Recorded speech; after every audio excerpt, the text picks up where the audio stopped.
There are 44 million Ukrainians and there is one Vladimir Putin in Russia who has chosen to decide their fate. One man's call to war has hit the entire world. There are Ukrainians and Russians dying in snow-covered fields and roads leading to Kiev. But what does Putin really want? Why is he waging a war with such flimsy excuses? Is this about legacy or is this about geopolitics? The answer lies in Moscow with a 69-year-old former KGB spy who is today the president of the Russian Federation. In Moscow, the hammer and sickle is lowered for the last time, and an era comes to an end.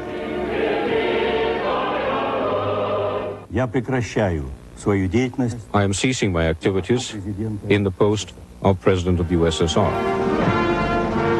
The year was 1991, and on the day of Christmas, Mikhail Gorbachev, the last leader of the Soviet Union, announced that the USSR had ceased to be. Weeks later, Lieutenant Colonel Vladimir Putin had quit the now defunct and one-time dreaded KGB and was on his way to St. Petersburg. His world lay shattered around him. His future looked bleak. Клянусь, при осуществлении полномочий президента Российской Федерации. Decades later, as the president of the Russian Federation, he would call the Soviet collapse the greatest geopolitical catastrophe of the 20th century.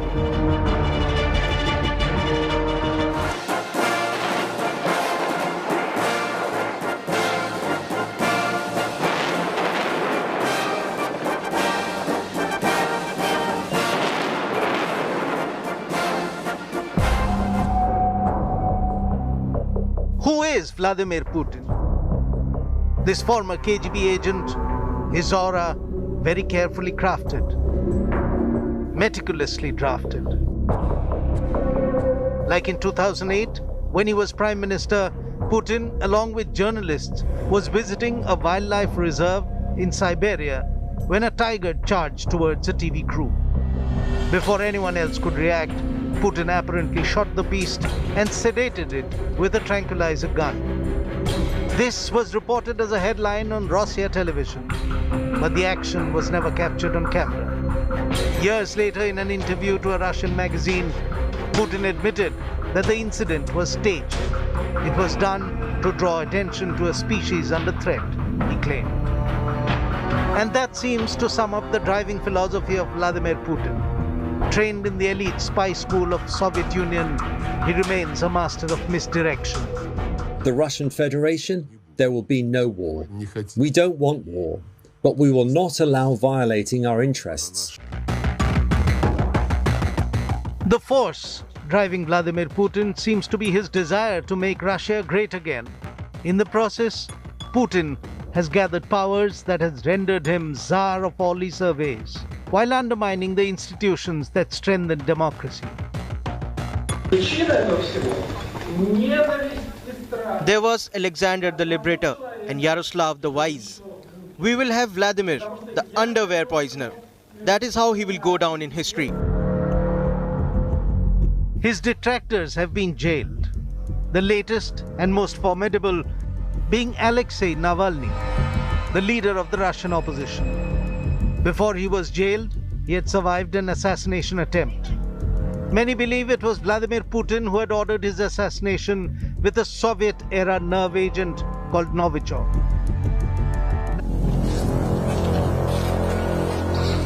"30 years ago, when Ukraine declared its independence, it had the third biggest pile of nuclear weaponry in the world. That was its share of the nuclear arsenal of the Soviet Union. Only USA and Russia had more. But in 1994, Ukraine had willingly given up its entire stockpile for the sake of peace. Both US and Russia stood guarantors to Ukraine's peace, signaling that Ukraine will never be in need of such weapons. In 2014, Putin went back on the promise that Russia had made and ordered the annexation of Crimea. The annexation of Crimea in 2014 stamped Putin's legacy as what began to be termed the gatherer of Russian lands.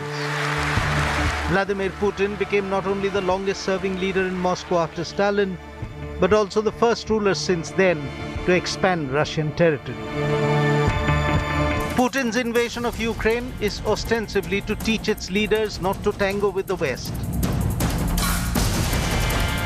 A warning to NATO to stay off Russian borders and to stop their eastward extension. But whatever be the reasoning, stretching from Putin's alleged megalomania to claimed genuine geopolitical considerations, the fallout is going to be harsh. No one knows what Putin wants. No one knows how far he'll go. The world watches in trepidation as life hangs in balance. And peace remains subject to the demons that plague the fantasy of a single man. Who then is Vladimir Putin? Former KGB spy, sometimes prime minister, sometimes president of the Russian Federation.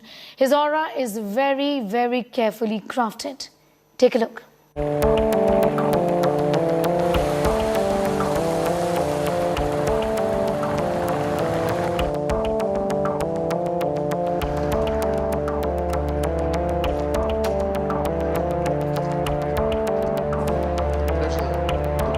In 2012, as he entered Kremlin as the President of Russia, Vladimir V. Putin was walking in once again to continue his rule over Russia.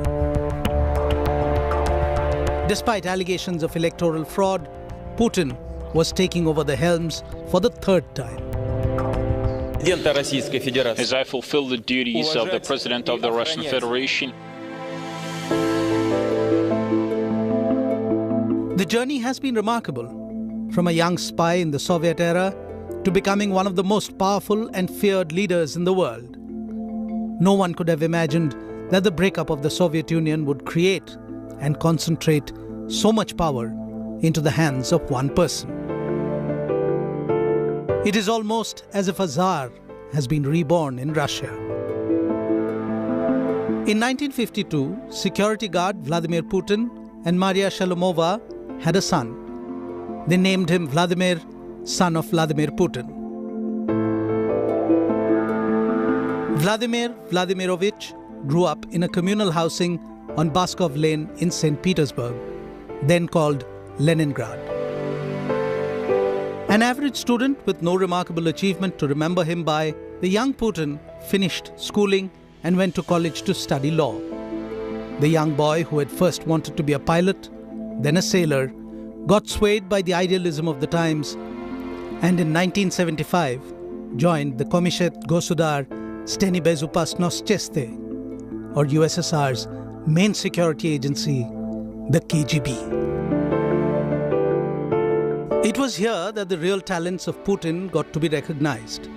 Within months of joining, he was transferred to be trained in the elite counterintelligence division. In 1985, Putin was posted to the KGB headquarters in Dresden, East Germany. A posting that lasted till those heady days of 1990 when the Berlin Wall came down and the German Democratic Republic imploded in the wake of German unification. Putin was there at his KGB headquarters facing a mob when he realized that retaliation of the olden days was no longer possible because Moscow had gone silent. From the front line in East Germany, Putin saw how one after another the centrally planned economies of Eastern Europe staggered to disintegration.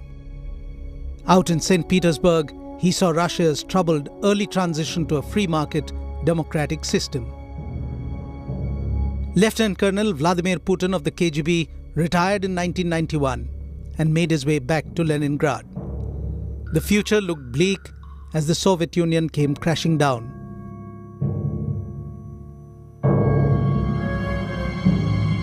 Putin considered himself lucky when he found work at Leningrad University. He was planning to do his PhD. But Putin soon found himself involved in politics and administration as the now renamed St. Petersburg began to reorient itself in post-Soviet Russian Federation. In 1996, Putin moved to Moscow, to the center of political power. In the next 3 years, his rise was phenomenal as he worked his way through the intrigues and plotting at the heart of Russian presidency. He was soon noticed by Boris Yeltsin, the president of Russia, and the man credited with having struck the final nail in the coffin of the USSR. In early 1997, President Boris Yeltsin appointed Putin Deputy Chief of Presidential Staff. By 1998, he was the director of FSB, Federal Security Services, KGB's new age successor. A year later, when President Boris Yeltsin sacked the government, he replaced his prime minister with Vladimir Putin. On the last day of 1999, as the millennium changed, Vladimir Putin became the acting president of the Russian Federation, and Russia and the world would never be the same again.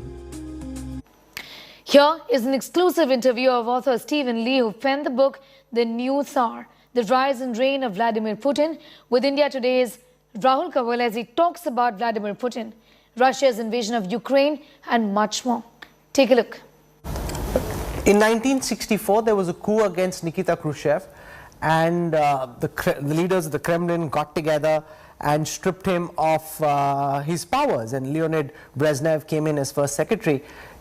A lot of people watching would wonder, can things reach a pass where the oligarchs, the billionaires, the people around him think this man's gone off his rocker, as you said, and find a way of ousting him? How complete is his grasp on power? Is a coup against Putin possible in your view? You know, I would say no, to be honest. And, you know, I was reading a historian today who knows much more, of course, than I do. And, you know, the Khrushchev coup is the example that almost proves the rule. There haven't been that many. There was a failed coup against Gorbachev, of course. But for the most part, even Stalin, as brutal as his rule was, people were afraid to rise up against him. And, you know, he died in his sleep, or of a stroke, I guess. And, you know, I think that people hope for this silver bullet somehow.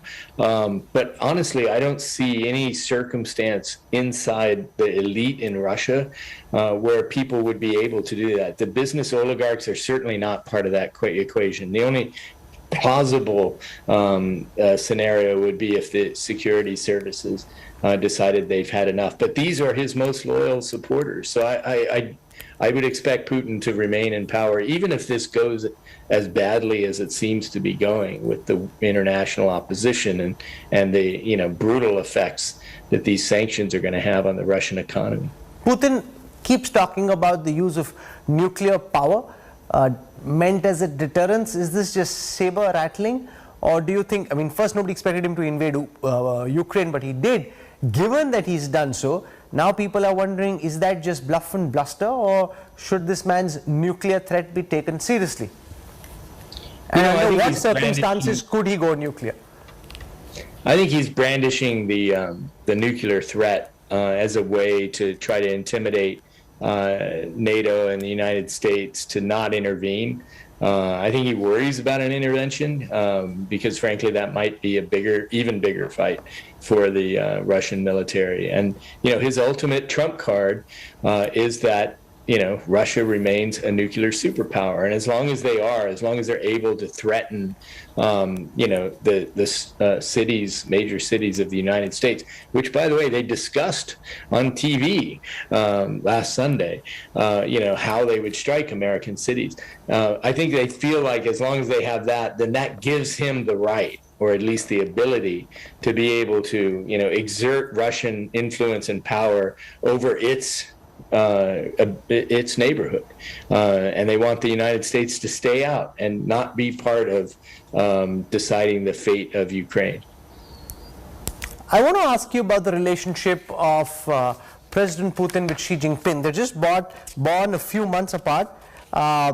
They're close on the outside, but a lot is said about what Putin actually thinks of Xi Jinping. One was born on October 7th, 1952, the other on 15 June 1953, only 8 months apart. From what you know, Does he trust Xi Jinping? Because he thinks of himself as the great Tsar, and the great Tsar wouldn't think of himself as being any less than great Xi, who thinks he's going to be ruler of the free world. You know, what's interesting is this relationship is also something that's been building. You know, there was obviously a history of animosity between the Soviet Union and China, dating back to the foundation of the People's Republic of China.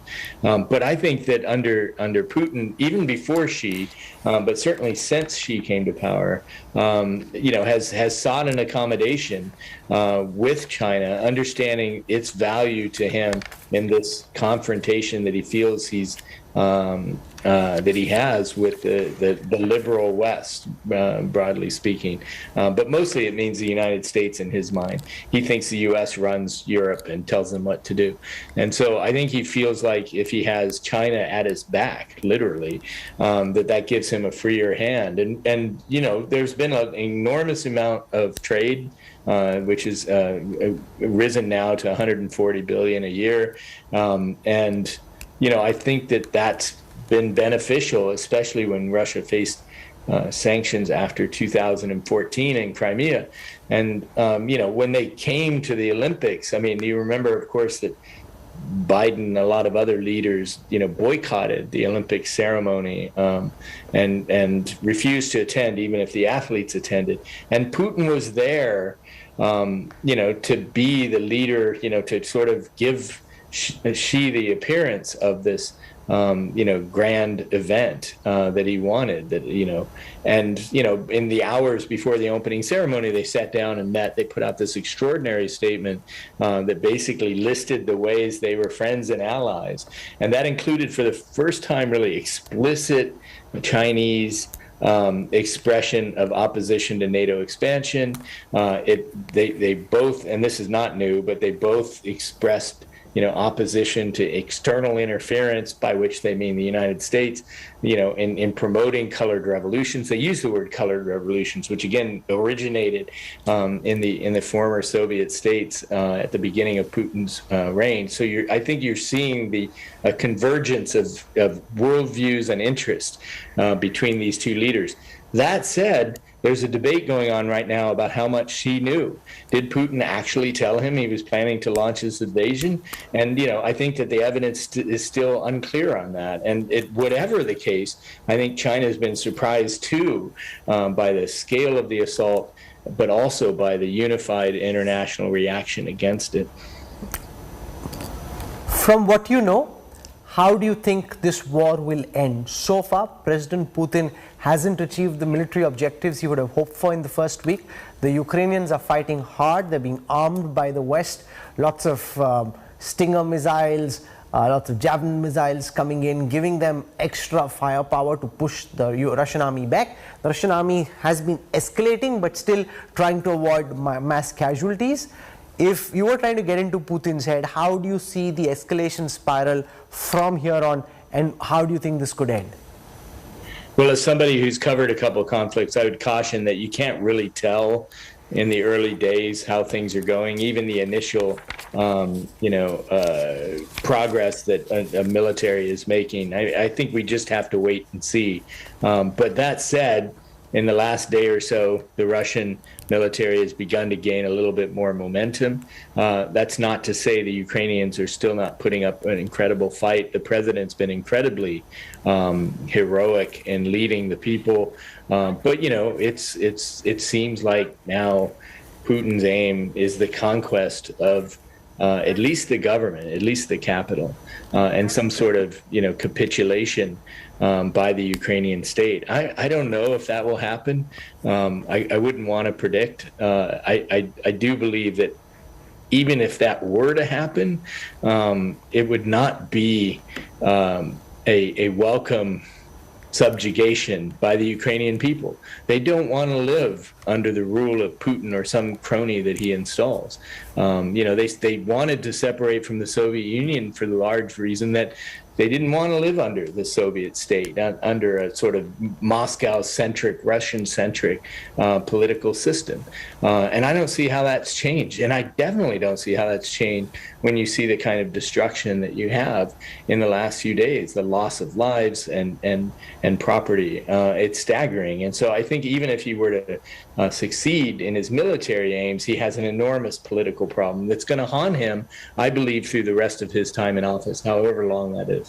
Everyone has a take and a view on what's happening and why, but you've been able to layer it with a lot of insights into the personality, into the psyche and mind of Vladimir Putin on the back of your research. Stephen Lee Myers, Beijing Bureau Chief of the New York Times, author of the book The New Tsar, The Rise and Reign of Vladimir Putin, for joining us on India Today.